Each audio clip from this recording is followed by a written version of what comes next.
নাইকিকে তো আমরা সবাই চিনি এবং জানি। পৃথিবীর সবচাইতে পপুলার এবং মোস্ট রেকগনাইজেবল ব্র্যান্ডের মধ্যে একটা।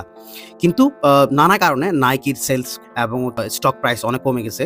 তো একটা গুড নিউজ হচ্ছে নাইকির জন্য।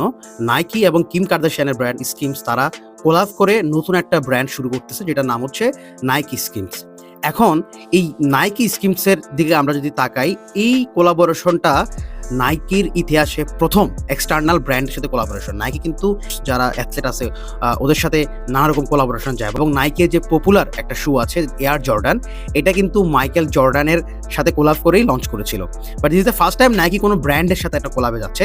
এই কোলাবোরেশনটা নাইকির জন্য অনেক বেশি পজিটিভ ইম্প্যাক্ট বয়ে আনতে পারে এবং এটা অলরেডি বোঝা যাচ্ছে, কারণ এই কোলাবোরেশনের অ্যানাউন্সমেন্ট আসার পরে নাইকির স্টক প্রাইস 3% ইনক্রিজ হয়ে গেছে এবং কিম কার্দাশিয়ানের যে ব্র্যান্ড স্কিমস, এটার যে সাকসেস আছে, যে অডিয়েন্স আছে, কিম কার্দাশিয়ানের যে ইনফ্লুয়েন্স আছে, এইটাকে কাজে লাগাইয়া নাইকি এখানে ভালো পরিমাণের একটা সেলস ইনক্রিজ করতে পারবে, যেটা নাইকি ফলিং বিহাইন্ড। সো আশা করা যায় যে এটা নাইকির জন্য একটা গুড নিউজ হবে।